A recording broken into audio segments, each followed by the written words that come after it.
Hello, everybody. This is Pascal from Neutrality Studies, and today I'm talking again to Colonel Lawrence Wilkerson, a retired U.S. Army officer, former Chief of Staff of the Secretary of State, and a member of the activist group Veteran Intelligence Professionals for Sanity. Colonel Wilkerson, welcome back. Good to be with you. I'm also more now a member of the Eisenhower Media Network than anything else, but I just throw that out there for advertisement for EMN. That's very good. Actually, what is the Eisenhower Media Network? What do they do? It's a group of retired military officers, others. Ben Cohen of Ben and Jerry's fame, ice cream, is the big supporter of it. And our mission is much like Quincy. We don't like stupid wars. Well, that's a very good thing. And, you know, it's sometimes people think that if you have served in the U.S. Armed Forces, then you would be inclined toward using the military. But the opposite is actually the case, isn't it? Yes, it is. And as a matter of fact, in my 40 years of experience in and out of the Pentagon, the State Department, and elsewhere, the people who want war the least are the soldiers, sailors, airmen, Marines, Coast Guardsmen, and the people who want it the most are the State Department people. Well, I mean, you understand. It's very understandable because the people from the armed services then have to put their life on the line. But also, when it comes to Russia and Ukraine and the entire also like assessment of what is possible and what not, it seems to me that usually restraints seems to be coming from the Pentagon. Do you share that impression? My experience, yes, restraint grew in the Pentagon, nowhere else in the government. Powell, for example, when he was chairman of the Joint Chiefs of Staff, Colin Powell, kept only one piece of paper under the glass on his very large desk. And the paper was the words of Thucydides, and translated from the Greek, it says, the one aspect of power men admire most is restraint. Having power and not using it, that's real power. Or so how do you make sense of the Trump administration's approach towards the war in Ukraine and the larger structural conflict with Russia? What do you think the current administration is actually up to?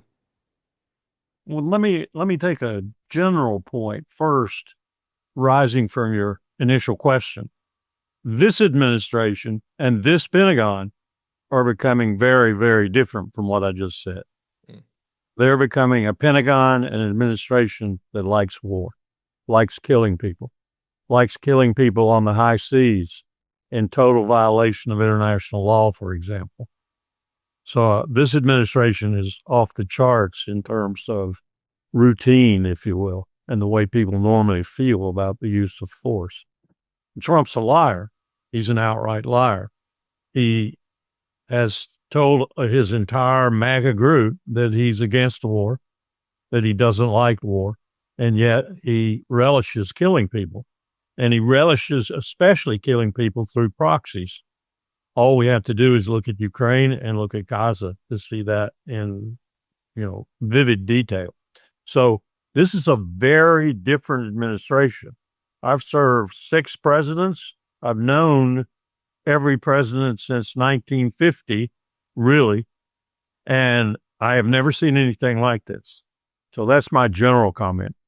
Nothing has compared to this. Not Nixon, not Johnson, not JFK, certainly not Eisenhower. No president has ever been as incompetent and as intent on killing people domestically and overseas than this president and this administration. How do you, Why do you think that is? Because the first Trump administration, one of the things that he didn't do was he didn't start a new war. And there was this moment in 2019 that the issues with the tankers in the Strait of Hormuz, when things really boiled up in the summer of 2019, and there was a US drone shot down, and apparently there were already talks of hitting the Iranians directly, and the administration didn't do that. But he killed Soleimani, of course, then in that winter, the next winter. But no large war. And now the second administration seems to be going a completely different route, as you said, Venezuela and shooting at ships and saying like they were smuggling, therefore we can kill them, which is absolutely not true. That's just not how international law works. And of course, all the decapitation strikes, which Mr. Trump is very proud of saying, yeah, we were part of that. We helped the Israelis to kill a lot of people while pretending to be negotiating. Why this change?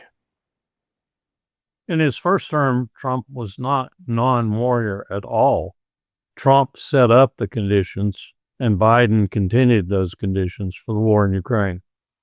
So this is not a president who doesn't like war. This is a president who comes at it from different directions than most presidents when he does do it.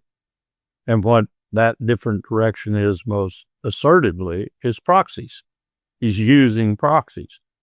He's using Ukraine. He's using Georgia, or trying to. He's using Armenia and Azerbaijan, or trying to. He tried to use Romania. He's using other countries in NATO to do things that shouldn't be being done right now, not if you don't want a global war. And does he know about it? I'll be the first to admit that it may be Mossad, MI6, CIA doing a lot of this.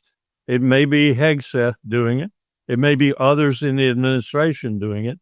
Indeed, it may even be other people in NATO doing it.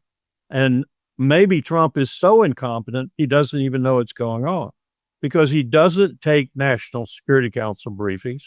He doesn't have a national security advisor who looks over by job description, looks over the entire interagency, particularly defense and state, and coordinates policy for it. He doesn't have one. Rubio is too busy attacking people in Latin America, or trying to attack people in Latin America. He's not even a good Secretary of State, and he's not a national security advisor. So who is coordinating policy in the Trump administration? On Monday, it's the Chief of Staff. On Tuesday, it's Stephen Miller. On Wednesday, it's Hegseth. On Thursday, it's Rubio. You take your pick. Secretary of the Treasury weighs in every now and then. Director of the FBI weighs in every now and then. There is no coordinated policy coming out of the Trump administration. There's just support for wars that he helped start in his first administration. Biden augmented majorly, and the most prominent of them are, of course, the wars in the Levant, and we're getting ready to extend that to Iran very shortly. I'll predict it'll happen before Thanksgiving. And maybe even further if Netanyahu gets a real burr in his saddle. So anybody who wants to tell me that Trump doesn't like war, or doesn't enter wars, or doesn't start wars, or doesn't relish wars, has got to tell me what they're talking about, because it just isn't in the proof of the pudding. No. And there's, as I said, there is no coordination of policy in this administration. Zero.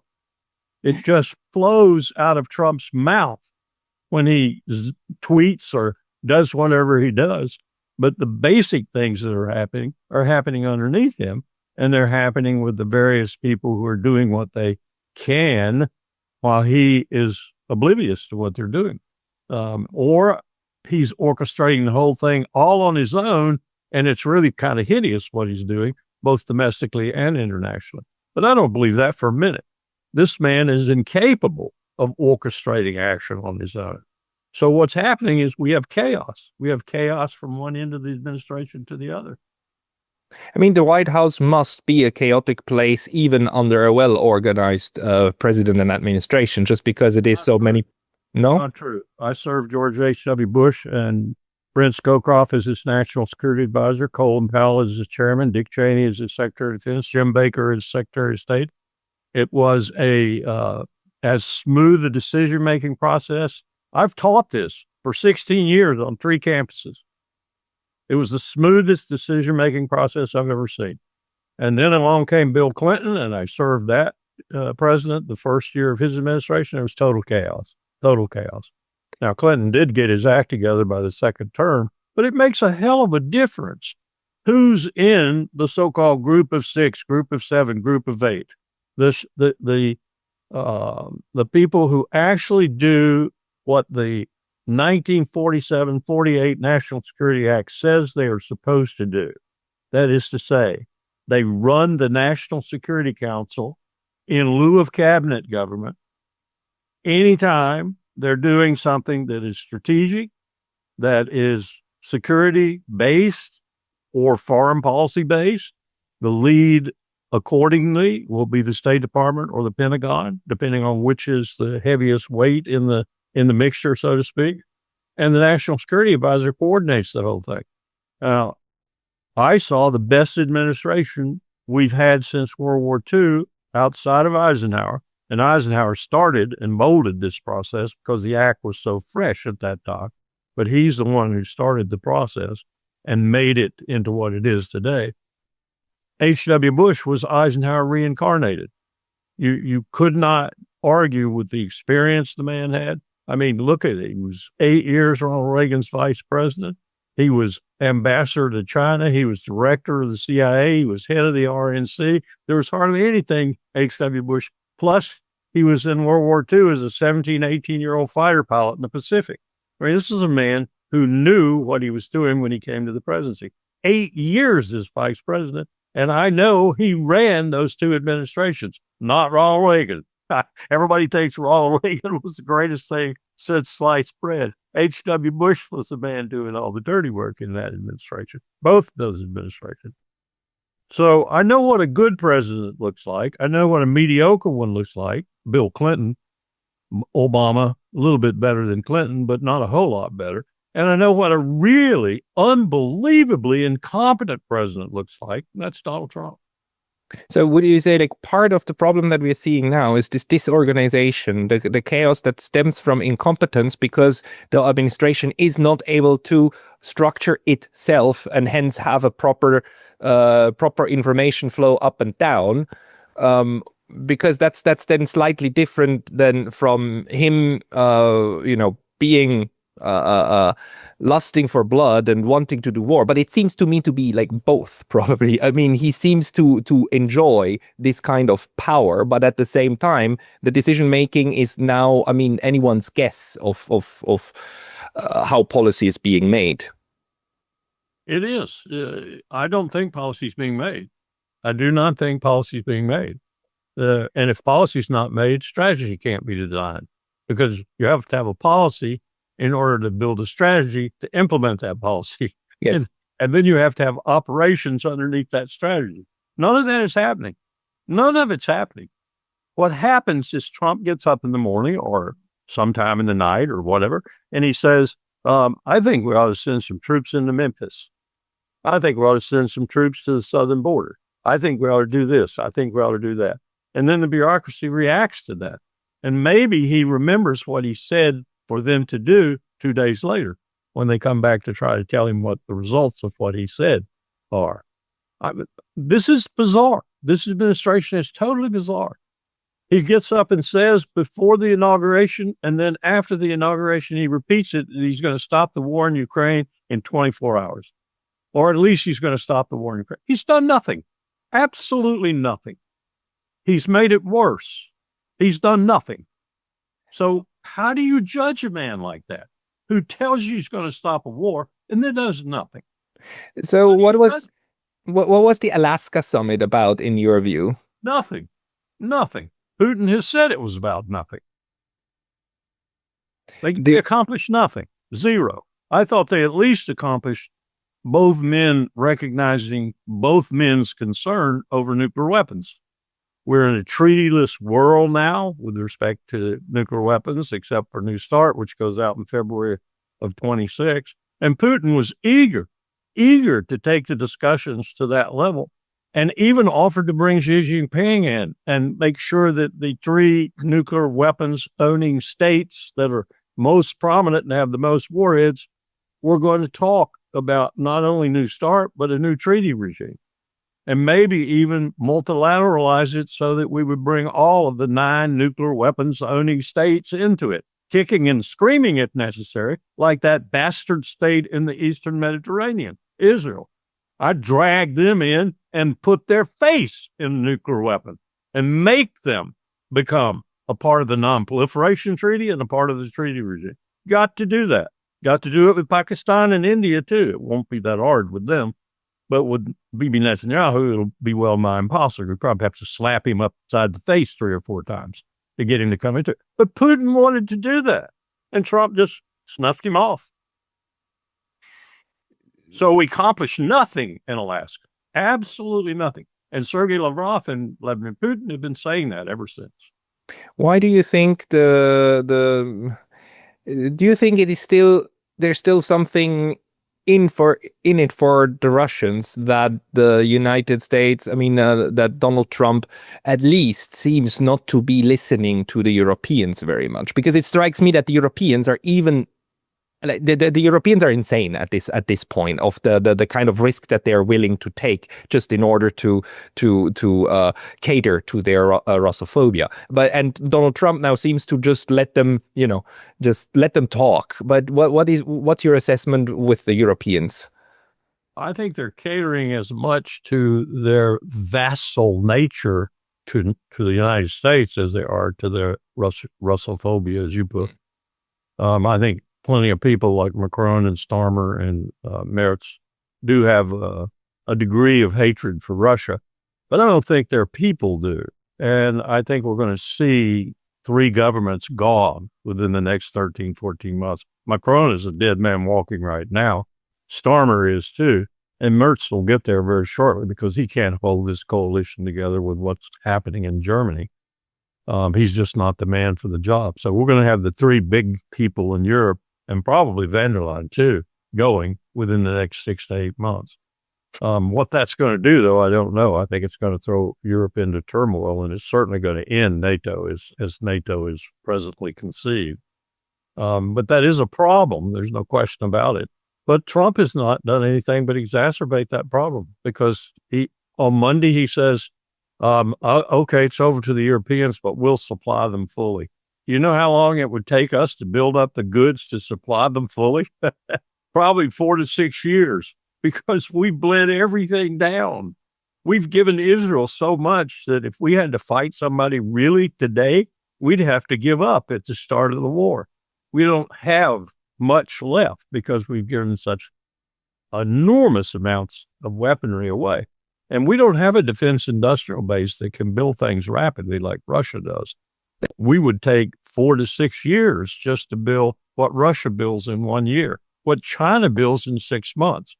So we are sitting on a real disaster should anything arise in the world that we really have to take on, which is why I say it is going to be absolutely existential for the empire if Bibi pulls us into war with Iran, because the Iran of today is not the Iran of yesterday.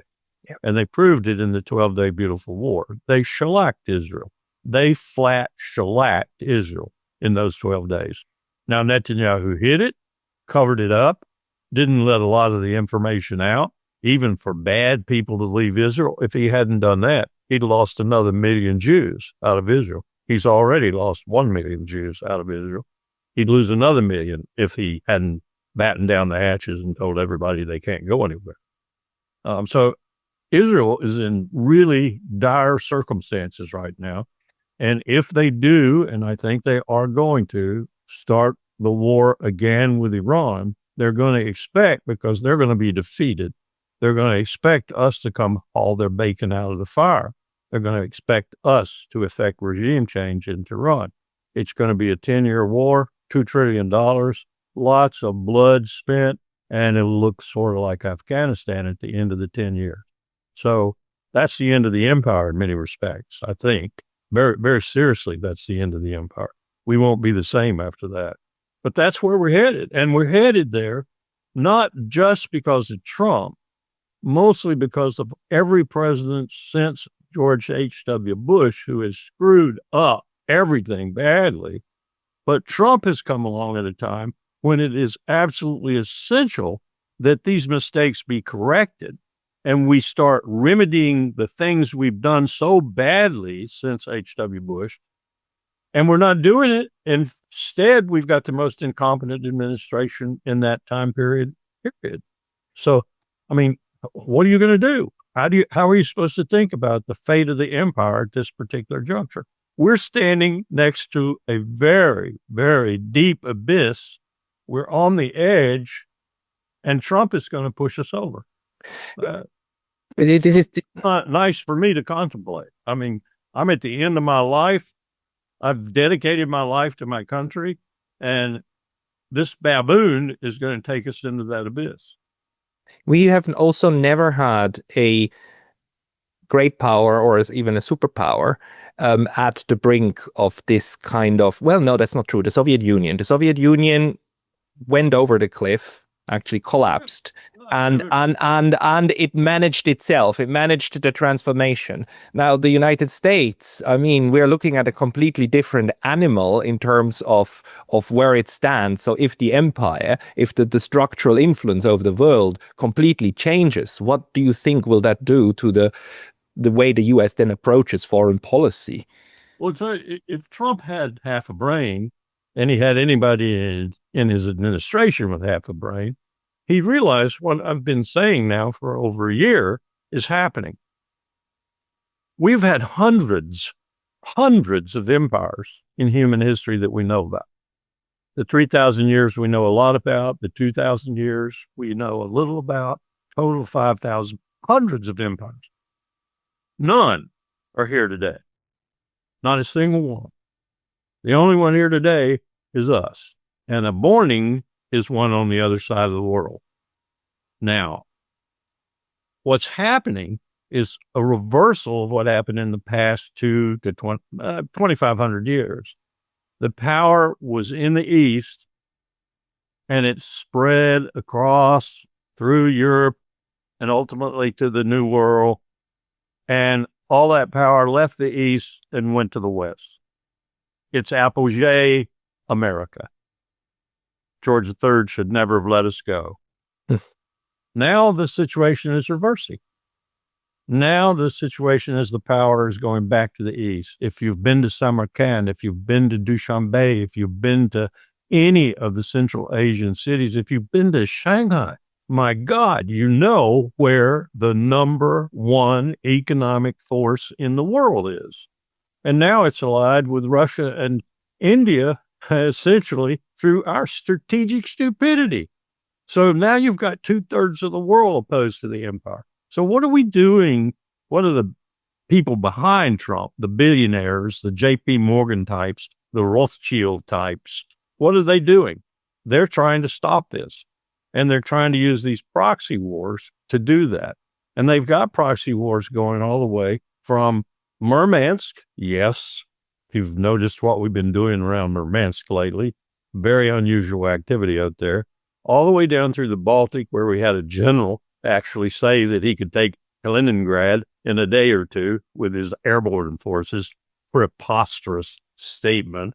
All the way down through Ukraine, down through Azerbaijan and Armenia. Don't leave out Georgia, where we're trying to overthrow the government there, and on down into the Levant and ultimately to the Southern Belt Road Initiative with its railroad already up and running, Iran. So we're trying to stop this inexorable flow of power back to the East, with the magnet being China, away from us. And we will do anything to stop that. I fear we will use nuclear weapons at the end of the day to stop that. But that's what we're doing. But Trump flowed into this without any knowledge whatsoever of what I've just said. The man doesn't know history. He couldn't tell you the name of 2 empires in the world, probably. There have been hundreds. He wouldn't know the Eastern from the Western Roman Empire. He wouldn't know that one of them lasted a long time and evolved into the Byzantine. He wouldn't know that Genghis Khan lived or that the Persians had one of the greatest empires in the history of the world. He wouldn't know any. He does not do history. So he has no conception of, for example, when he talks to a man like Putin or a man like Sergei Lavrov, who does know history and knows history quite well, particularly that history pertaining to Russia. So this is a set of circumstances that I don't think, unless you want to go back to maybe the Western Roman Empire and the really bad series of emperors they had towards the end, I would say that it wasn't even as bad for them as it is for us right now. We have an incompetent Supreme Court, an incompetent legislature, and an incompetent president. How could it be any worse? And we have people who are dumber than mud and don't know any of this and just go day to day on their lives and don't worry about it. And their country is going to hell in a handbag. And then you have you have a money elite and you have influence bought through money from different directions through this lobbying process. They will jump ship. Watch the Rothschild, check the Rothschilds, the JP Morgans, all these people. I call them the Davos crowd. Doug McGregor calls them the globalists. Globalists, neoconservatives, the Davos crowd, whatever you want to call them. There are people like Mertz, for example, who came from BlackRock. They will jump ship if they are absolutely convinced that it's going the other way and it's irretrievable. They will jump ship. But they will try their damnedest to stop it from happening. And that's what they're doing right now. This is not something Trump intuits even. Certainly not anything he intellectualizes. He has no conception of what I'm talking about. He has no conception that the world is turning over under his feet, and he's exacerbating the turnover badly. But these people behind him do. These billionaires do. These incredibly wealthy people who really drive the world. They do. And so do the ones in Russia and the ones in China and the ones in India. And they form this kind of world cloud of money that keeps everything ticking over, if you will, but mostly ticking over to their benefit. Yeah. But they will jump ship if it happens inexorably, which it is, and they find that they can't sustain themselves in the West anymore. They'll be somewhere else. But before they do that, they try to ruin and wreck everything and double down, because they never actually learn, right? Double and triple down. And we see right now, again, you said Iran. A lot of people are expecting, and I would like to ask you why you're expecting before Thanksgiving, like a war with Iran. And we see now part of the fleet in front of Venezuela. It's just a place where there's really no need whatsoever in order to use military power. Why? I mean, what are you expecting in these theaters from the mindset of these relatively insane people who think that if something has failed, we just do more of the same and at some point we'll get our way? Well, there are excuses, reasons, I hesitate to call them that, but for everything basically that's going on with regard to the use of force or the near use of force right now. Take Venezuela, for example. The reason for that is one of these people, one of the preeminent members of this group, I wouldn't comparing with the Rothschild or J.P. Morgan, but I'd put him very close, is Charles Koch. And the reason we're doing what we're doing in Venezuela and making fools of ourselves with Nicolas Maduro and Venezuelans in general is we want his oil. And the reason we want his oil is Charles Koch, the multi-billionaire who's been screwing this country for about 35 years. Read Nancy McLean's book, Democracy and Change. Charles Koch owns the heavy sulfur content oil refining in the United States. And he had a deal with Hugo Chavez, and he was still getting plenty of high sulfur content oil to refine and making millions of dollars. But now Nicolas Maduro canceled him out. So he's getting none. So he's bringing every bit of pressure his multi-billions of dollars will allow him to bring on Rubio. And Rubio is very compliant. Rubio wants to take on the whole Latin American scene anyway and reduce them to American trolls. That's Rubio's desire. Rubio's from Cuba, remember? I had a protocol house meeting with Ricardo Alarcon. 2:00 in the morning, he's drinking scotch of all things, and we're drinking his very fine rum. And we made some comment about Rubio and about other Cubans in Florida, and Ricardo Alarcon looked at us and said, "You don't have to tell me about them. I know them. They're Cubans." What he meant by that was that they were like Batista. They were the Cubans that Fidel kicked out of Cuba. And he was right. He's right. These people think Latin America should be our vassal. They think Lula should be gone from Brazil because he actually has a spine. He actually has a backbone. He actually cares about Brazilians. They think Bolsonaro should be out of prison and back in charge in Brasilia because he will be compliant with the United States' wishes. That's what Rubio wants. He wants leaders all over Latin America, Nicaragua, to Colombia, Argentina, Chile. He wants leaders all over Latin America to bow and scrape to the empire. That's what he wants. And behind that are people like Koch and others who want to rape, pillage, and plunder like they've done for the past 150 years in the Southern Hemisphere. The Monroe Doctrine was a statement that the United States would pillage where it wanted to. Thank you very much. And don't bother me while I'm pillaging Europe. That's what the Monroe Doctrine was. This is now a 19th century mindset of exploitation and domination in a 21st century multipolar setup in which the balance of power is just utterly different. So it's gonna run, and it is running in front of our eyes against brick walls time and again. The question is, will it all blow up even bigger? And the biggest threat to that is, of course, Israel, which is the greatest colonial power in the world right now. Has so much impunity. It can literally do whatever it wants. It can literally implement a genocide for 2 years, and the Europeans and Americans, the political processes still back it up. And it can blow up an ally of the United States. It can attack Qatar. Isn't that kind of a watershed? I mean, we just haven't seen it. I mean, it's the next step, and it makes sense for Israel. It's just another one. Incredible. It may be a watershed, though, a minor one, but a minor one that will make a difference, because what you have now is you have Riyadh coming closer and closer to Iran. Qatar already was. The Turks had already helped Qatar when Riyadh was being obstreperous towards them a few years ago. Turks actually sent troops. Now you've got all of them seeking a rapprochement with Tehran and a better coordinated defense structure and security structure amongst them, and talking to Erdogan, with Qatar telling Erdogan that another 200 or 300 billion will be coming your way. And you need to be very, very willing to do the kinds of things we need you to do, one of which might be to take Israel on. So it's shaping up. People say, well, the Arabs are feckless. They could never do anything. They could never have any kind of alliance that would be any formidable thing with regard to Israel anyway, blah, blah, blah, blah. They're not looking at Israel.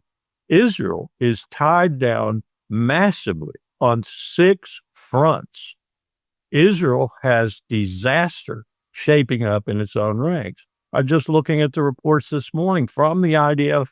The IDF puts out some really good reports on things like post-traumatic stress, suicide, reservists who aren't showing up, and so forth. Bibi so far has not been able to stem that. It actually gets out. Sometimes you can even find it in Haaretz. It's a disaster right now. The number of troops that aren't showing up, the number of troops that are committing suicide, the number of troops that have post-traumatic stress, the number of troops that are essentially saying, officers, not just enlisted, officers say, I'm done. I'm not doing this anymore. I'm out of here. Now, Netanyahu's trying to cap it as best he can, but he's not doing it very well. So you think they will try to go to war with Iran? I do, because that's the only solution Netanyahu has. He can't back up. That's the reason he bombed Doha, because he did not want a ceasefire. He cannot have a ceasefire. He cannot back up. He can only go forward. He can only extend, enlarge, and deepen his abyss. That's what he's got to do. And he's got to, in the case of Iran, bring the United States in, because he knows damn well he can't defeat Iran. And he's going to be way out on a limb, and someone's going to chop it off. But we will come. And the U.S. will go, right? I mean, 250 state lawmakers recently in Israel, and Rubio in Israel, and everybody doing this very humiliating thing of putting on the kippah and going to the wall. And I mean, they're not Jews, right? They're not Jews, but they do these. But then the Zionists are not. They're not Christians either. Yeah, I've been a Christian all my life. They're not Christians. Yeah, There's some weird combination of whatever, but they're not Christians. They don't do what Christians are supposed to do. The USA will go, right? If Israel pushes the button and they start something that they can't win the USA, in the end, they will say they will go, right? We'll go, and we'll find out that we can't handle it. This is not Iraq. This is not desert. This is really tough mountain country. Alexander the Great almost died in Iran. It is tough country. I've war planned for it. I war planned to fight the Soviets in the Zagros Mountains, for example, because when the Soviets moved into Afghanistan initially, we thought, nah, there's no way they're going to stay in Afghanistan. What do they want with Afghanistan? They're going to go for the warm water ports, something that Russia's wanted and salivated over for hundreds of years. They're going to go for Bandar Abbas and Chabahar. So we were war planning at that time. Seriously war planning for fighting in Iran. And I tell you what, we came to the conclusion that we didn't want to do that. We looked at that terrain closely, cross compartment and otherwise. We looked at it and we said, we'll get beaten in that terrain. We'll get beaten by guerrilla warfare that will wind up attriting us day after day after day. Same thing that happened in Iraq, but only much more intense in Iran, because you've got much more strategic depth. You've got 90 million people, and you've got real homogeneity amongst at least 51 to 52% of them, Persian. The others are pretty much melded in too if the country is threatened like it is right now. I mean, I've never seen in my lifetime an Iran so unified as it is right now. Right. And what did that was the Israeli attacks and the murderous way they did it, right. In the middle of diplomacy. Even a close Iranian friend over here who told me he doesn't like the regime a little bit and he would love them to be gone, told me, look, they were right. The Americans are out for us to get us. we got to stand together. And he's not Persian. He's not even Persian. Yeah. I'm still praying for some form of de-escalation and good sense in the administration in Washington. This was not very encouraging in that sense, but we need to face reality. Colonel Wilkerson, people who want to read from you, where's the best place to go to find your analysis? The Eisenhower Media Network website. Just Google Eisenhower Media Network.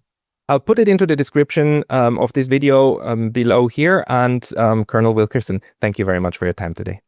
Thanks for having me. I'm sorry it's so grim, but it is grim. It's a very honest assessment. And we all appreciate your honest assessment, Colonel. Thank you. Thank you. Bye-bye. 偷偷告诉大家，我最近发现了新法宝 Royal Face 逆时奇迹系列，它有活肤露、全效精华，还有精华霜。尤其我皮肤比较偏干，所以我非常的注重保湿。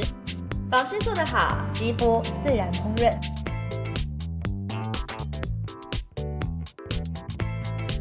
提亮肤色更年轻，抚平皱纹超有感，而且气色变好。 用心保养，每天都更美一点。